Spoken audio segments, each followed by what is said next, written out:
Et on a eu des échos, mais genre incroyables. Les gens kiffaient le produit, kiffaient l'idée, kiffaient la démarche. Et on a monté comme ça la page Facebook avec, je crois, 4 ou 5 000 likes avant même le lancement du projet en à peine 2 semaines. Donc entre le 15 novembre 2014 et le lancement qui était autour du 2-3 décembre, je crois. Et à la fin de la campagne de crowdfunding, on avait déjà une vingtaine de milliers de likes sur Facebook. Donc c'était énorme, tu vois. Aujourd'hui, on n'arrive plus à gagner 20 000, c'est impossible. Bonjour à tous et bienvenue pour la saison 2 des Nouveaux Explorateurs, le podcast qui part à la rencontre de personnalités et d'entrepreneurs issus du monde du vin, de la gastronomie et de la mode. Pour cette nouvelle saison, le concept reste le même, partir à la rencontre d'un invité pour qu'il partage avec nous sa vision du monde, ses trucs et astuces, sa philosophie, ses échecs comme ses réussites et les difficultés auxquelles il a fait face pour réussir dans son domaine. Pour celles et ceux qui découvrent le podcast, je me présente Geoffrey Château, fondateur de l'agence Discovery, agence de branding et coaching spécialisée en création et développement d'identité de marque food, drink et lifestyle.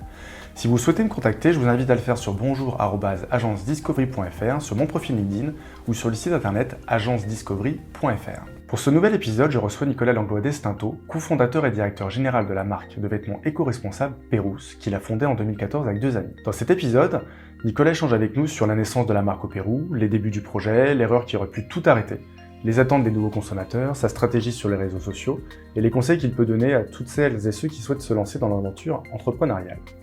Si les propos de Nicolas vous ont interpellé ou si vous souhaitez lui poser des questions, vous pouvez le contacter sur les réseaux sociaux sur son email nicolas@perus.co. Avant de vous laisser avec notre invité, si vous souhaitez soutenir le podcast, me faire un retour, je vous invite à liker la vidéo et à vous abonner à la page. Je vous laisse tout de suite en compagnie de Nicolas et je vous souhaite une bonne écoute. Donc bonjour Nicolas, merci de prendre le temps pour le podcast. J'ai fait une petite présentation rapide au début de la vidéo et du podcast. Pour que les gens puissent vraiment savoir qui tu es, comprendre le concept de la marque Pérouse, est-ce que tu pourrais te présenter et expliquer le concept de Pérouse, s'il te plaît? Bien sûr. Déjà, salut. Donc moi, c'est Nicolas Langlois. Je suis un des cofondateurs de Pérouse et directeur général actuellement. Et donc, Pérouse, c'est une marque de mode responsable, inspirée par l'Amérique du Sud, qui a été créée en fin 2014.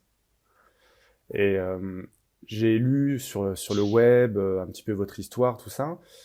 Qu'est-ce qui t'a amené, toi, à te lancer dans ce domaine-là? C'est une marque qui a été créée en 2014 et le milieu du textile, en tout cas du prêt-à-porter, c'est un milieu qui est assez complexe. Voilà, c'est des grosses machines. Mhm. Euh, Comment vous êtes amené à vous dire un matin avec tes deux cofondateurs, tiens, on va lancer une marque de chaussures qui a évolué en marque plutôt globale, mais Ouais. ça se passe comment les débuts? Bah, le process, c'est en fait 2014, donc nous, on a 22 ans et on est en fin d'études, en mémoire, donc soit en stage, soit en mémoire de fin d'études. Et on rejoint un ami faire un voyage sac à dos en Amérique du Sud. Et à ce moment-là, ça fait déjà un petit peu de temps qu'on se demande un peu ce qu'on va faire par la suite et qu'on se dit que pourquoi pas entreprendre. Euh, voilà, on se reconnaissait pas trop, non, trop dans les stages qu'on avait fait. Ça nous avait pas fait vibrer du tout. Et à ce moment-là, on fait un voyage en Amérique du Sud. Et dès les premiers jours, on tombe sur des baskets à motifs ethniques.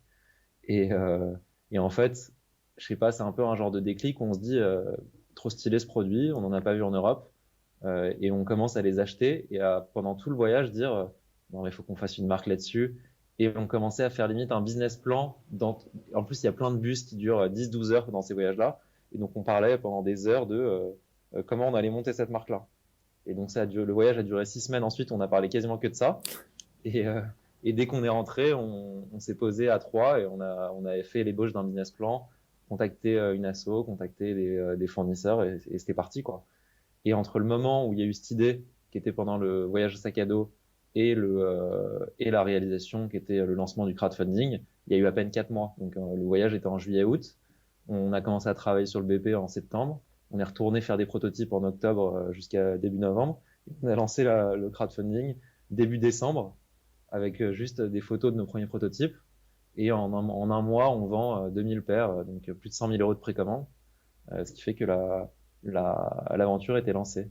Et en fait, pour répondre à la question, qu'est-ce qui nous a lancé? Je pense que on aurait trouvé d'une manière ou d'une autre une excuse ou un moyen d'entreprendre à ce moment-là. On était plutôt, je pense, sur le qui-vive et à l'écoute du moins. Donc on aurait trouvé des opportunités, je pense, à des endroits différents. Après là, ça a été la mode. qui n'étaient pas forcément nos secteurs de base, mais pardon, ça aurait pu être, je pense, autre chose, quoi. Ouais. C'est ça que je trouve intéressant par rapport à votre histoire. La France, c'est tout sauf facile pour créer une entreprise. Là, vous vous dites, on lance un business en France avec une production qui va se faire en plus à l'étranger. Il faut convaincre les banques. Comme tu disais, il y a eu toute l'étape de crowdfunding. Comment vous êtes entouré au début du projet pour bien faire, pour avoir les connaissances, pour faire bien, pour convaincre les banques? Comment ça s'est passé au début? Bah, nous, on n'a pas eu de banques qui nous ont suivis, hein. On a mis 2000 euros chacun pour faire le premier voyage et les premiers prototypes. Et ensuite, tout a été autofinancé grâce au crowdfunding. Donc, c'est ça la magie du crowdfunding, c'est que avec juste un projet, une idée, des photos, si on a le bon réseau, la bonne manière de communiquer, et ben en fait, on peut sans fonds, on peut lancer le projet et démarrer l'activité. Donc ça fait qu'en fait, nous, on s'est pas posé de questions. On a dit bon, vas-y, ça, on aime. On fait un crash test avec le crowdfunding. Si ça marche, tant mieux. Si ça marche pas, tant pis, on fait autre chose. Et là, pour le coup, ça a fonctionné. Et donc, trop bien, c'était parti, quoi. Mais ouais, on n'a pas eu vraiment de partenaire. On s'est pas posé de questions. On a un peu foncé, en fait. Ouais. Après, d'ailleurs, c'était une qualité, un défaut, parce que derrière, il a fallu les livrer, ces 2000 paires, et on a galéré, mais un truc de fou, quoi. Et c'est quoi justement qui aurait pu couler? C'est quoi l'erreur qui aurait pu couler Pérouse dès le début? Bah ça, c'est que nous, on était un peu light sur les process, sur s'assurer sur s'assurer que le fournisseur était capable de vraiment bien produire toutes les paires qu'il nous avait promis. Et donc en fait, nous, on était allés sur place et il nous avait dit, aujourd'hui, on peut faire 500 paires par mois. Dans 2 mois, si c'est nécessaire, on peut passer à 2000 paires par mois. Donc nous, on se dit, ok, fine. Euh, on lance le crowdfunding, on voit que ça commence à prendre et on voit qu'on va faire plus ou moins 2000 paires. Donc on se dit, bon, on va prendre 4 mois et on avait annoncé une livraison en avril. Donc on était plus ou moins dans les clous. Et en fait, ce qui s'est passé, c'est qu'entre janvier et août, donc en 8 mois, ils nous ont produit 500 paires. Donc là, panique complète parce qu'à chaque fois, en plus, les mecs nous annonçaient que ça allait prendre juste un mois de plus. Nous, on avait annoncé plein de fois juste un petit délai. Nos clients qui commençaient évidemment à s'inquiéter. Et nous, on les rassurait. Ça nous a pris des centaines d'heures de répondre à tous les mails de manière personnalisée, un peu cool et tout. Et donc, on est retourné sur place pour trouver un autre fournisseur pour compléter la production. Et on a trouvé un partenaire qui était un peu plus industriel et qui était capable de faire plus de paires. Et donc, in fine, on a fini de livrer en novembre. Donc, 11 mois après, nos paires. Et donc, ça, c'était quand même assez chaud. In fine, il n'y a quasiment pas eu d'annulation. Très peu de vrais gros énervements de la part des clients. Parce qu'on était une jeune boîte, donc à ce moment-là, Ouais. jeune projet, les gens sont plus tolérants, enfin super tolérants même. Ils ont été super cool. Et donc ça aurait pu en effet couler la boîte. Mais après, le fait d'avoir un vrai suivi, une vraie démarche de répondre personnellement, parfois d'appeler les gens pour leur expliquer, ça fait que les gens nous faisaient confiance et ils se disaient, bon, bah, au pire, ça arrive pas, mais ils ont l'air plutôt sympas. Au moins, ils essayent. Et au final, on a réussi à livrer tout le monde. Il y a quelque chose que j'ai lu à plusieurs reprises sur votre site, dans les articles que j'ai lus, c'est cette dimension, ces trois dimensions qu'il y a au sein de la marque de Pérouse, l'aspect social, éthique et original. Il y a beaucoup d'entrepreneurs aujourd'hui qui se lancent dans des créations d'entreprises où il y a ce besoin de savoir pourquoi ils font et de se rendre utile. Aujourd'hui, est-ce que tu pourrais, toi, nous parler justement de ce qui te motive ou ce qui te pousse aujourd'hui à te donner pour la marque Pérouse ce côté, ces trois dimensions-là? Ouais, donc ouais, exactement comme tu dis. Donc il y a l'aspect inspiration Amérique du Sud, production éthique. Donc ce qu'on veut, c'est que l'ensemble des personnes qui travaillent sur la chaîne de valeur de Pérouse soient rémunérées à leur juste valeur. On sait que c'est pas tout le temps le cas dans le textile, et donc nous, on essaye de vraiment, dès qu'un partenaire travaille avec nous, on veut qu'il soit justement rémunéré. Et le dernier aspect, c'est le projet social. Donc pour chaque produit acheté, une journée d'école est financée en soutien de l'éducation au Pérou.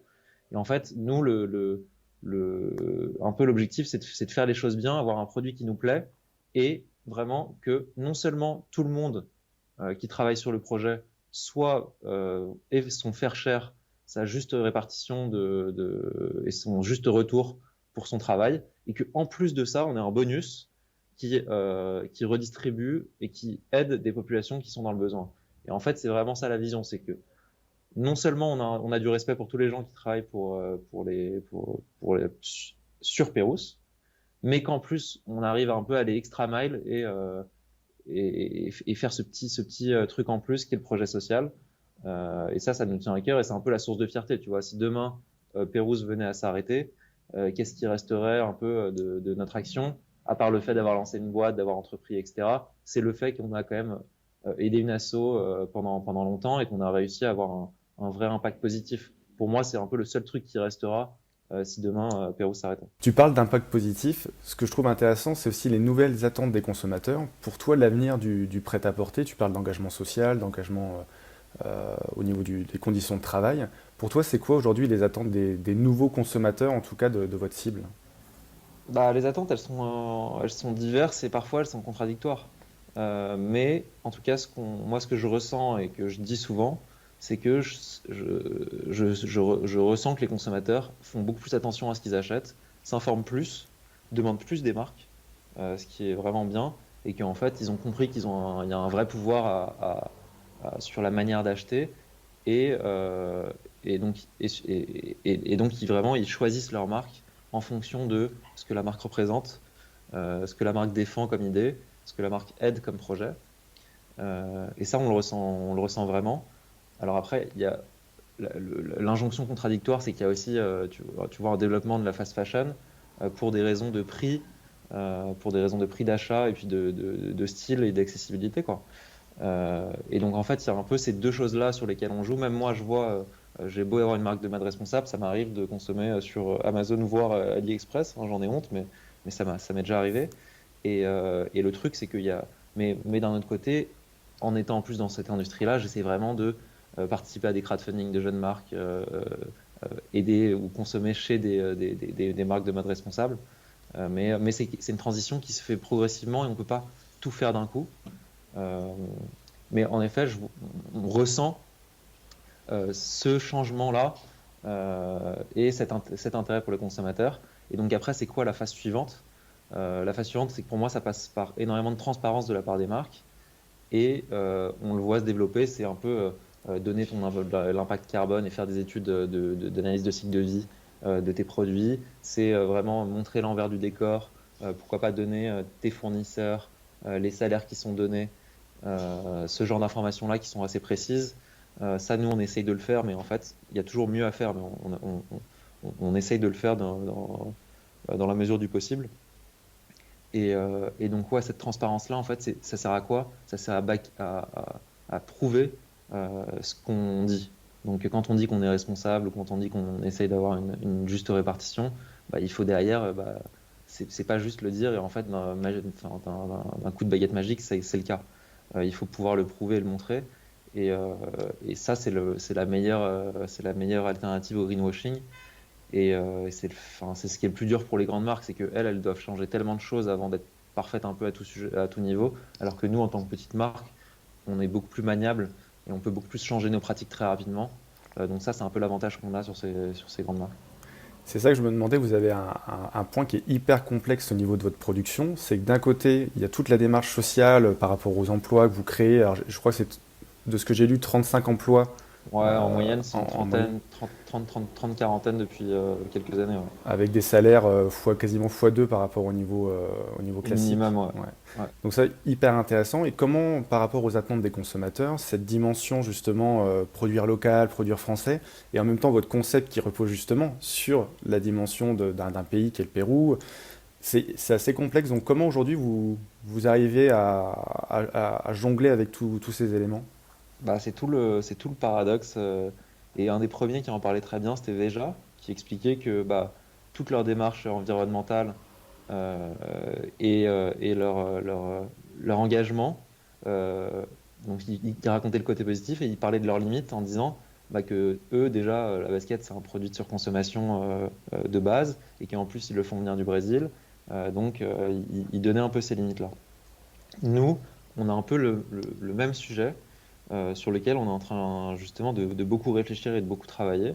C'est qu'en effet, l'inspiration elle était d'Amérique du Sud. On travaille avec des produits artisanaux et locaux euh, au Pérou, en Bolivie, etc. Et comment on fait pour concilier euh, un engagement social et éthique. Donc ça veut dire ne pas s'approprier ces motifs-là et ne pas les produire ailleurs que dans le pays où on les a trouvés. Comment rester éthique et concilier ça avec un impact écologique moindre, avec une conscience écologique. Donc ça, c'est tout le sujet du moment. Et nous, la réponse actuelle qu'on a et la direction dans laquelle on va, c'est que en fait, la plupart de nos nouveaux produits euh, sont encore inspirés de l'Amérique du Sud, mais beaucoup plus librement. Donc c'est vraiment nos créations, avec pas une utilisation d'un textile qu'on a trouvé sur place, mais juste des inspirations de ces voyages-là de l'Amérique du Sud, et une production qu'on relocalise progressivement au Portugal et en Europe. Donc on a pour l'instant Portugal et Espagne sur différents produits. Et en fait, nos derniers projets, ils sont tous relocalisés en Europe. D'accord. Donc en fait, ce qui va se passer à terme, c'est qu'on aura de moins en moins de produits qui seront produits loin du pays où on les vend, donc l'Europe. Et, euh, et à terme, quasiment donc tous les produits seront relocalisés. Et ce qui restera l'âme en fait de Pérouse, c'est vraiment le projet social où là en fait, pour faire une donation, c'est pas quelque chose qui a un impact carbone important. Donc on pourra continuer à avoir ce projet social qui est en fait un juste retour de l'idée qui est née au Pérou. Et donc ce projet social continuera, mais la production progressivement va être relocalisée. Et après, c'est tout un sujet de comment on fait pour progressivement se désengager du Pérou sans que ça mette à mal nos ateliers. Donc ça pose d'autres problématiques. Mais c'est la réflexion qu'on a, et c'est aussi la réflexion qu'on a en termes de style, parce qu'on voudrait avoir des produits un peu moins marqués, qui soient plus faciles à porter, pour s'adresser à potentiellement une cible plus large, aussi avoir une durabilité de produit qui est plus longue. Donc il y a plein de sujets qui sont entremêlés, et c'est très intéressant de justement essayer de repositionner la marque pour avoir un impact écologique moindre et pour intégrer vraiment cette chose-là qu'on a en tête depuis le début, mais qui in fine n'était pas très bien traitée par cette production aussi lointaine. Un de mes mentors, c'est Simon Sinek, et on en a parlé un petit peu avant le début du podcast avec ce pourquoi la création de la marque. Aujourd'hui, si je te pose aussi la question, voilà, Pérouse, son pourquoi, son why, c'est quoi aujourd'hui? Comme je te disais plus tôt, pour moi, un why possible, c'est la juste répartition. Donc c'est faire en sorte que tous les acteurs qui travaillent sur la marque soient justement rémunérés, et ce bonus-là du projet social. Donc ça, c'est pour moi la première, enfin le premier aspect. Euh, Après, je sais pas si j'en ai un autre là tout de suite. Pour moi, c'est vraiment ça le premier truc qui vient. Ok. Moi, il y a une dimension qui m'a beaucoup intéressé sur Pérouse, c'est le côté digital. C'est que vous avez commencé avec du crowdfunding, donc vous en avez fait quatre, je crois en tout. Il y a eu quatre étapes de crowdfunding si j'ai bien suivi. Euh, 5 comme je crois. Cinq.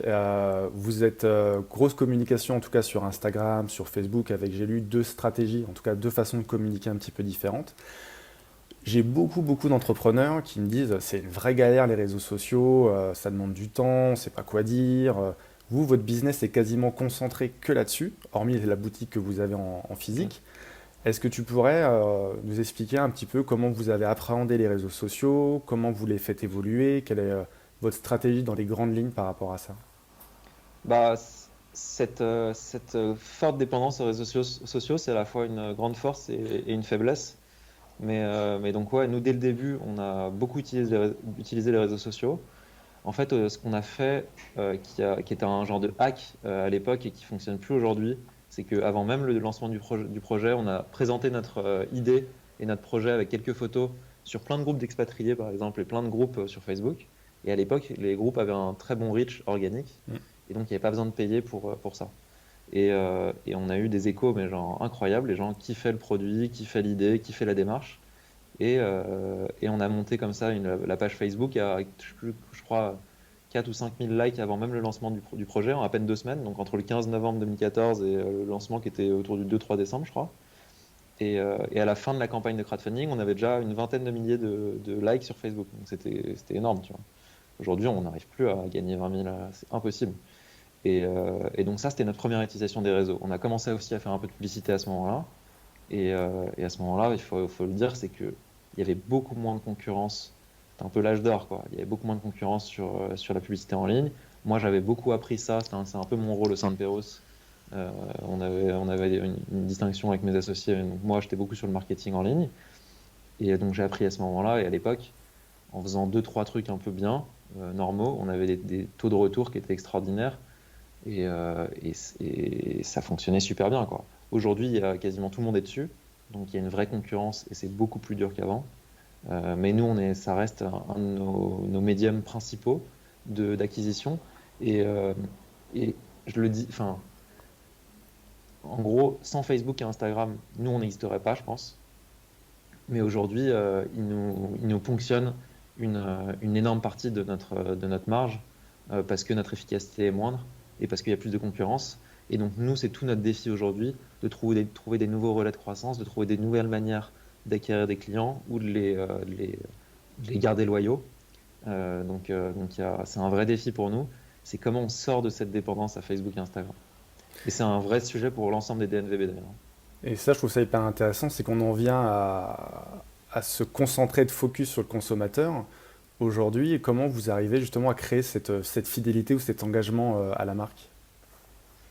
Bah, il y a pas mal de manières. On essaye de donner enfin, de donner pas mal d'informations.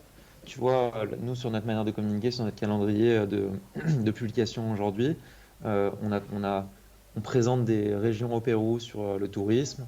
On a un peu des Alpaga Friday ou des jours de l'Alpaga où on fait des posts fun sur l'Alpaga qui est devenu notre animal totem ces dernières années. Euh, on poste sur les produits, on poste sur le projet social, on donne des nouvelles, on essaye, dans la mesure du possible, même si nous, on n'est pas très à l'aise avec ça, de se mettre en avant et de se montrer, et de montrer qu'en fait, il y a des vraies personnes derrière le projet. Ça, il faut vraiment qu'on travaille plus dessus, mais personne n'est très à l'aise pour se montrer et faire du face caméra, alors qu'en effet, le personal branding dans les DNVB, ça cartonne, ça marche de ouf. Mais nous, on veut pas trop se mettre en avant, et on devrait peut-être plus le faire. C'est un retour qu'on a fait depuis très longtemps. Euh, Comment on fait pour rester en contact? On essaie juste d'être nous-mêmes en fait, on essaie d'être assez authentique. Et tu vois, quand on fait des erreurs, on, on fait des mea culpa. Quand on a des wins, ou quand on fait des choses bien, on essaie de les montrer et de les dire.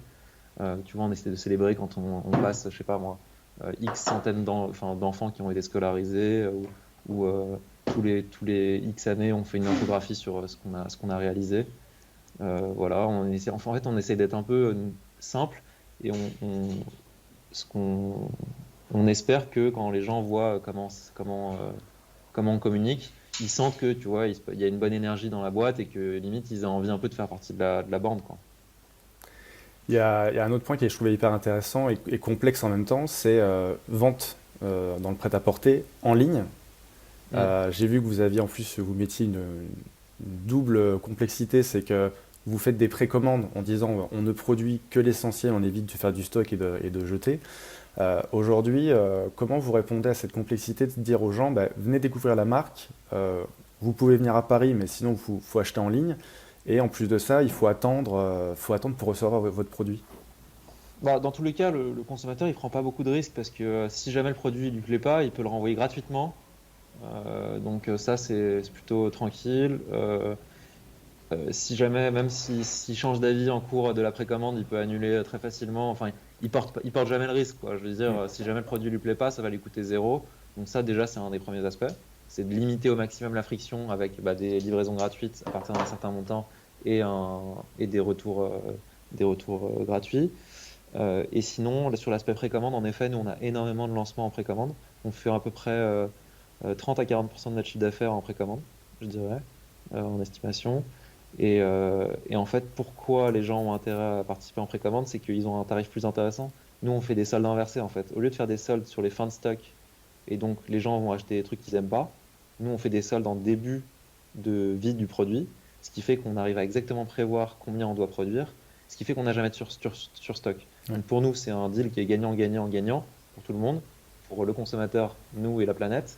C'est que euh, en gros, lui, le consommateur va attendre plus longtemps, mais il bénéficie d'un prix plus intéressant.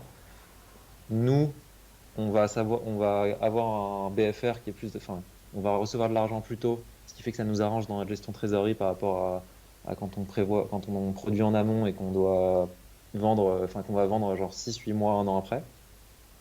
Et pour la planète, nous, on n'a pas de surproduction. Et donc, on n'a quasiment pas de produits qu'on solde en fin de vie.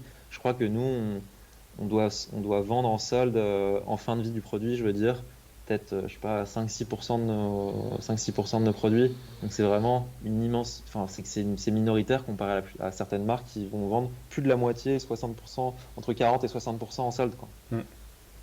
Ce qui fait que les gens, en fait, ils achètent des produits dont ils n'ont pas vraiment besoin. Donc, voilà, c'est ça l'idée de la préco. Je me rappelle même plus de la question. Ouais, c'était par rapport au e-commerce, la vente en ligne et Ouais, cette complexité de précommander.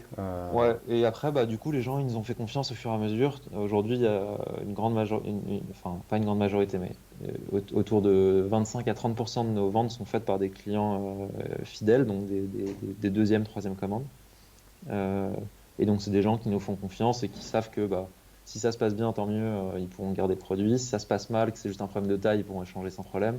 Et que s'ils n'aiment pas, bah, ils auront un remboursement et qu'il n'y aura pas de souci. Si je repars sur une partie plus entrepreneuriale, si toi aujourd'hui tu avais 3 conseils que tu pourrais te donner au tout début de l'aventure Pérouse, ça serait quoi Donc, les 3 conseils ou en à tout me cas donner des à moi ou conseils, à donner ouais. à quelqu'un? Bah, ou à quelqu'un, en tout cas, si demain tu avais possibilité de donner des conseils à quelqu'un qui se lance en disant, bah voilà, attention, warning Bah, sur ça, ça, ça. euh, Bah déjà, moi je vois plein de gens qui ont envie de se lancer et qui le font pas. Donc le premier conseil, c'est vraiment bah, go, faut y aller. Euh, Enfin, ne pas trop se poser de questions et y aller. Ensuite, je pense que j'assurerais plus la production. Nous, on a vraiment voulu faire, mais après, ça faisait partie du projet, tu vois, d'avoir des producteurs super artisanaux, familiaux. Au début, on travaillait avec des gens qui travaillaient dans leur maison à Arequipa, au Pérou. On avait développé une relation avec eux bah, assez forte, parce qu'on avait passé du temps avec eux. Tu vois, nous, on était vraiment un espoir pour eux. Et, euh, et le truc, c'est que bah, c'était pas assez professionnel, quoi. C'était pas assez cadré, même en termes de qualité. Les premiers produits qu'on a eus, les 300-400 premiers, c'était pas assez durable. Donc c'est quelque chose, nous, qui a pu aussi nous peser. Enfin, c'est nos clients, je pense certains, ils ont été cool, d'autres, ils sont jamais revenus parce que, tu vois, si tu as un problème avec ta paire au bout de 2-3 mois, bah, t'as pas envie de racheter. Donc c'est vraiment, je pense, de plus assurer la production, plus assurer la qualité du produit aussi euh, et pas forcément que travailler par itération en se disant ah là il y a un problème du coup on modifie. Nous on travaille beaucoup comme ça, mais c'est mieux aussi d'avoir en amont toute la réflexion pour être parfait. Donc voilà, se lancer vite, assurer la production. Et le troisième, qu'est-ce que ça pourrait être je sais pas. C'est dur, c'est la question. Deux, c'est bien aussi, hein, si, Mais je crois on en donne beaucoup. Parce qu'on a écrit un article, je sais pas si tu l'as vu, sur comment lancer sa marque en crowdfunding. j'ai Et, pas lu. et on donne plein de conseils bah, sur comment lancer sa marque en crowdfunding. Et oui, je pense que le dernier, ce serait un peu être authentique, faire un truc qui correspond à soi, quoi, dont on est fier. Ouais. Tu vois, faut que ça se ressente que tu kiffes tes produits, tu kiffes ton projet, et que quand tu parles de ton projet, tu sois vraiment authentique. Tu disais dans une interview, tu citais Elon Musk et tu disais l'idée de se lancer, t'aimais bien l'idée de se lancer dans le vide et de trouver des solutions après. Ça a Ouais. été, ça, est-ce que tu pourrais développer ou en tout cas me dire voilà quelles sont les peurs qu'on peut avoir quand on décide de se lancer à seulement 22 ans avec tout ce que ça engendre derrière? Bah, nous, je t'avoue, enfin, avec mes associés, on avait quand même un contexte où on avait beaucoup de chance, c'est qu'on risquait pas énormément. Tu vois, on vivait chez nos parents. L'investissement financier, il était minime. Donc on avait quand même cette chance-là d'avoir un peu un. Puis on était jeunes, on n'avait pas grand-chose à perdre. On avait quand même cette chance-là de pas avoir de grands risques et de même si ça se passe mal au bout d'un an ou 2 ans, bah, tu peux rebondir, tu prends un taf, je sais pas moi, on n'avait pas vraiment d'énormes risques. Mais c'est vrai qu'après, il faut passer le pas, il faut se lancer, et ça c'est quand même pas évident. Et, euh, et, et ouais, nous, on est pas mal comme ça, du coup, prendre une décision, aller dans un sujet et trouver les solutions au fur et à mesure, ce qui est le commun de beaucoup d'entrepreneurs. Et c'est un peu ça qui est marrant aussi, tu vois. Au final, quand tu es entrepreneur, ton quotidien, c'est un peu de gérer des nouvelles problématiques. Et ce qui t'anime, c'est de trouver des réponses à des nouvelles problématiques. C'est comment tu fais pour, euh, pour avancer et pour répondre aux problèmes que tu as. S'il n'y a pas de nouveaux problèmes, tu t'amuses plus, quoi. Justement, il y a beaucoup de personnes qui ont peur de passer le pas parce que ça engendre beaucoup de sacrifices. Toi, est-ce que là, après ces années d'expérience, tu as dû faire beaucoup de sacrifices pour réaliser ce projet? Est-ce que j'ai fait beaucoup de sacrifices pour réaliser ce projet? Je pense pas que j'en ai fait énormément. Si j'avais enfin, le sacrifice principal, c'est en termes, je pense, de rémunération. Je pense que j'aurais mieux gagné ma vie si j'avais fait un travail plus classique, globalement. Ça peut être un des sacrifices. Et alors même qu'on a une marque qui fonctionne bien, et tu vois, nous, dans les marques qui sont lancées la même année que nous, je pense qu'il n'y en a pas beaucoup qui restent. Donc on fait quand même partie des marques qui ont survécu à 7 ans d'activité. C'est pas le propre de toutes les marques. Donc ça, c'est, je dirais, un sacrifice financier, entre guillemets, et de carrière. Euh, Si jamais je devais revenir dans une boîte, tu vois, je repartirais de beaucoup plus loin, même si c'est pas mon objectif. Donc ça, et quoi d'autre? Bah, c'est aussi, je pense, pas un peu de stress et de risque, tu vois, parce que t'es jamais sûr que ça marche. Et donc c'est du temps, c'est juste du temps que tu vas potentiellement passer. Et à la fin, bah, et parfois c'est juste quand tu entreprends, c'est un arrêt d'activité. Et voilà. Je pense que c'est ça les sacrifices. Ok. Là, c'est une dimension un petit peu plus personnelle sur les questions, mais aujourd'hui, ça serait quoi ton plus grand échec et du coup ton plus grand enseignement de par ton expérience pro? Je vois pas des gros échecs. Ah si, en échec, je pense on a un peu raté on a été un peu, je pense, feignant à un moment de l'entreprise et on n'a pas su avoir suffisamment de nouveaux projets, une vision commune avec mes associés pour vraiment aller plus loin. Et je pense qu'on a un peu stagné à un moment et cette stagnation, elle a parfois, enfin, un peu, elle nous a un peu mangé notre motivation. Et, euh, et tu vois, le fait de ne pas avoir de nouvelles choses, de ne pas avoir une vision commune qui était plus haute, je dirais, ça fait que, bah, ouais, il y a eu je pense à certains moments des moments de lassitude. Euh, et, et donc, ouais, ce serait ça, je pense, l'échec. Et du coup, on a eu un plafond de verre sur la marque. On est resté vraiment au même niveau pendant assez longtemps. Euh, donc, ce serait ça, je pense. Et c'était quoi la deuxième partie de la question? Non, c'était justement ça. C'est quels sont tes. Du coup, mais je me suis perdu aussi parce que je t'écoutais. Je ne sais plus. Du coup, ouais, les sacrifices. Échec et On parlait de sacrifices justement et ton plus grand échec ou ton plus grand enseignement. ouais, je crois qu'il y avait une deuxième partie dans la question. Et le plus grand enseignement, le plus grand enseignement sur la marque, écoute,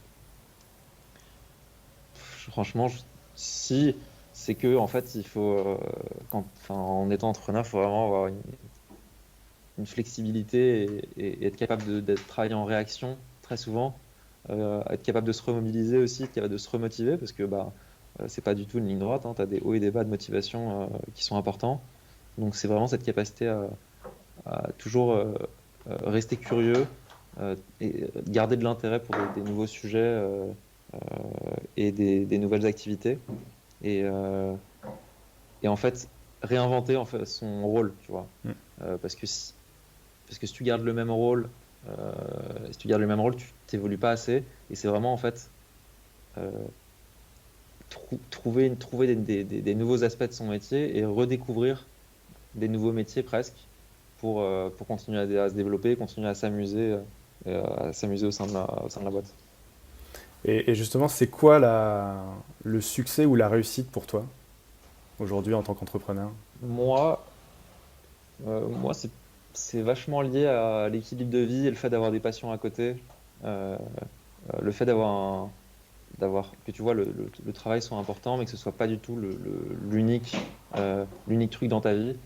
Pour moi, c'est super important de voir ses amis, tu vois, le sport, euh, le fait de pouvoir profiter de la vie, d'avoir des moments, genre des dîners, des dîners au restaurant ou avec des amis, de pouvoir partager, faire des week-ends, faire des voyages. Pour moi, c'est super important.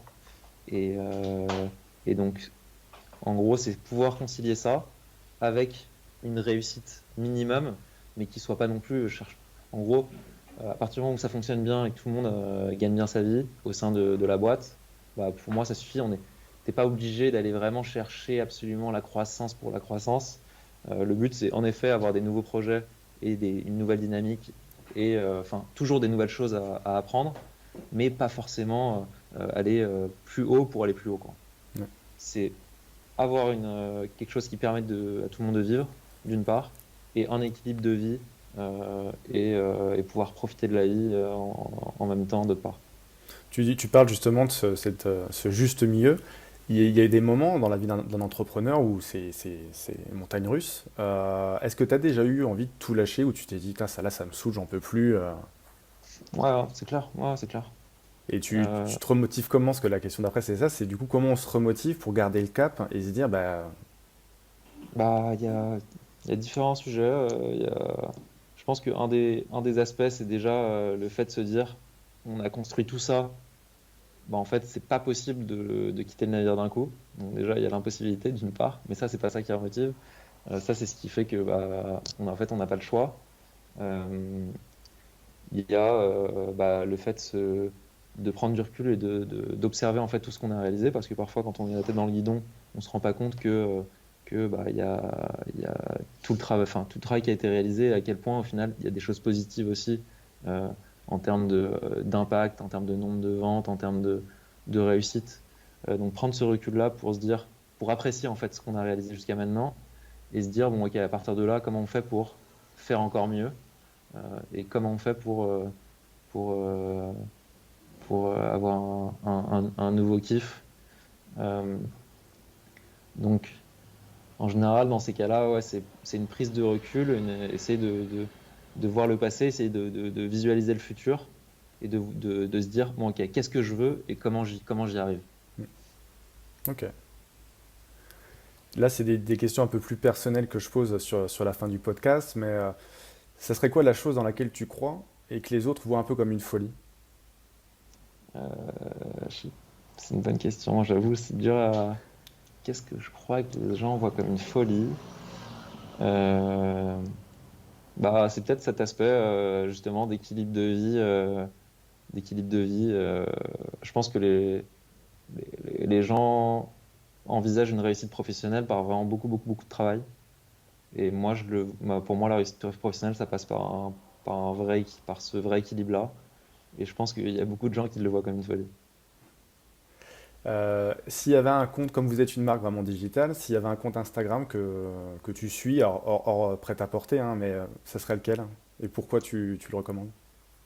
Alors, il y a beaucoup de comptes que je trouve très stylés en DNVB. Enfin, en gros, les DNVB, elles maîtrisent les codes à la perfection. Il y a énormément de marques qui, qui font des choses super, quoi, en termes d'engagement de communauté, en termes de style. Donc pour la marque, je dirais, je pense, Patine, pour une marque de mode. J'aime beaucoup ce qu'ils font. Il y a une autre marque que j'admire aussi, même si je suis pas d'accord sur tout, sur la manière d'en parler, c'est Loom, qui a un blog super précis sur le milieu de la mode euh, en général. Et c'est eux qui ont lancé le groupement En Mode Climat dont on fait partie, qui en gros cherche à peser sur les décisions gouvernementales pour un futur score carbone pour les vêtements.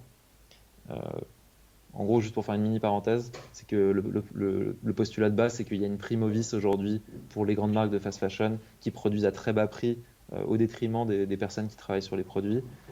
Et en fait, ils ont un avantage compétitif sur nous qui est énorme. En gros, eux, ils arrivent à vendre un produit un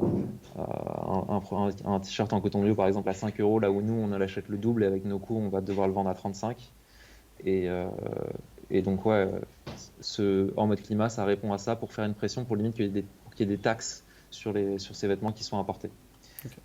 Et ensuite, un dernier compte auquel je pense, qui me fait marrer. J'aime bien les petites scènes de vie qui sont décrites. C'est Livio et la vie moderne.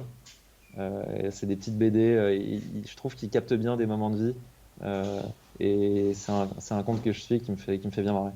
Donc du coup, une des avant-dernières questions, c'est quoi en tant qu'entrepreneur, il y a toujours plein de choses à faire. C'est quoi tes prochains projets, soit hors Pérouse ou dans Pérouse?